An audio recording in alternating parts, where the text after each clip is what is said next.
আসসালামু আলাইকুম রহমতুল্লাহি ওয়া বারাকাতুহু। আমরা পঞ্চম শ্রেণীর দ্বিতীয় অধ্যায়ের গাণিতিক বাক্যের 18 পৃষ্ঠার আমরা এই চারটা অঙ্ক করব। তো প্রথমেই আমরা যে বিষয়গুলো খেয়াল করব, তো এখানে আমি লিখলাম 8। এখন এখানে যদি আমি বিয়োগ দেই আর এখানে দিলাম যোগ, তাহলে প্রথমে আমাকে বুঝতে হবে এই যে 8, এটা কি আদৌ কি বিয়োগকে বুঝাইতেছে না যোগ বুঝাইতেছে? অবশ্যই এইটা, এই 8 আছে কি বিয়োগে। কিভাবে বুঝবো? আমরা এই 8 এর আগে কি চিহ্ন আছে সেটা দেখবো আগে।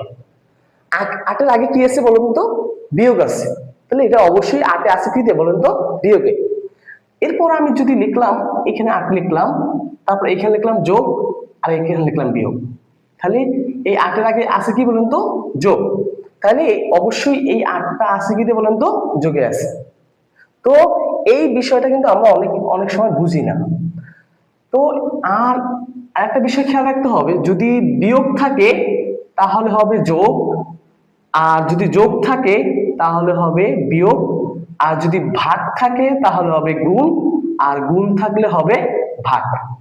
এই চারটা বিষয় আমাদের জানতে হবে, তাহলে এই ম্যাথগুলো করতে আমার সহজ হবে। তো প্রথমে আমি একটু খেয়াল করি এখানে কি আছে। গ, তারপরে এখানে 12, তারপরে এখানে আছে কত? 19। এখানে আমি বাদি লিখতে পারি। তো এখন এই যে 12 কিতে আছে? যোগে আছে। তো যোগে থাকলে কি হবে? বিয়োগ হবে। তো আমি এই 12টা পক্ষান্তর করব। পক্ষান্তর যদি করি তাহলে আমার হয় কত? 19 বিয়োগ কত? 12। অতএব গ, এখন বিয়োগ করি, যদি বিয়োগ করি তাহলে কত হয়? 7। তাহলে গ এর মান কত? 7। আমরা কি বুঝতে পারছি কিনা? এরপর পরের অঙ্কটা দেখি। পরের অঙ্কটায় 48 বিয়োগ গ, তারপর আমরা লিখবো 33, বা এখন এই গ এর আগে কি আছে? বিয়োগ আছে। তাহলে 48, এরপর লিখবো, এই বিয়োগ থাকলে আমরা কি করব? এখানে যোগ লিখবো। তাহলে 33 যোগ গ। এখন আমরা এই সংখ্যা যেগুলো আছে তাহলে সংখ্যাটা এই পেশে এনে ফেলাবো। তাহলে লিখবো 48, এখানে কিন্তু এই 33 এর আগে আমি বলছি কি, দেখেন এইখানে যে 8 আছে, 8 এর আগে কি আছে বলুন তো? যোগ, তাই না? আমাকে আইডেন্টিফাই করতে হবে এখানে এটা কি যোগে আছে। তো এখন 33 এর আগে কোনো চিহ্ন নাই, তাহলে এখানে বুঝতে হবে এটা এটা যোগে আছে। তো এখান এই 33 এই পাশে আসলে হলো কি হবে? বিয়োগ হবে। পক্ষান্তর করলে হবে কি?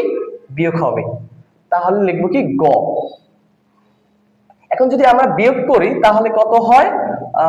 5, আর এখানে হয় 1, তাহলে গ, তাহলে অতএব গ ইকুয়াল টু 15। এর পরে অঙ্কটা দেখি আমরা। 3 নাম্বার অঙ্কটা, 8 গুণ গ 32। তো এখন এই 8 এখানে, এখন এটা গুণ অবস্থা আছে, তো আমরা এটা কি করব? পক্ষান্তর করব। তো পক্ষান্তর করলে কি হবে? ভাগ হয়ে যাবে। তো আমরা দেখলাম এই গুণ অবস্থা থাকলে কি হবে? ভাগ। তো আমরা কি করতে পারি? 32 ভাগ কত? 8।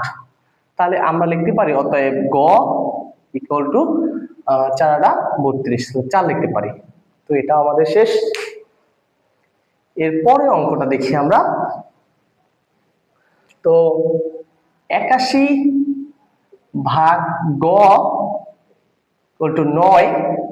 তো আমরা যে কাজটা করব, এইখানে এটা গড় আগে কি আছে? ভাগ আছে। তাহলে আমরা কি করব?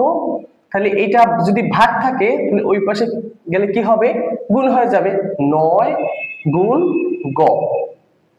এখন এখন এই 9 আছে কি গুণ অবস্থায়, তো এই পাশে যদি আনি তাহলে কি হবে আমার 81 ভাগ 9 তো গ।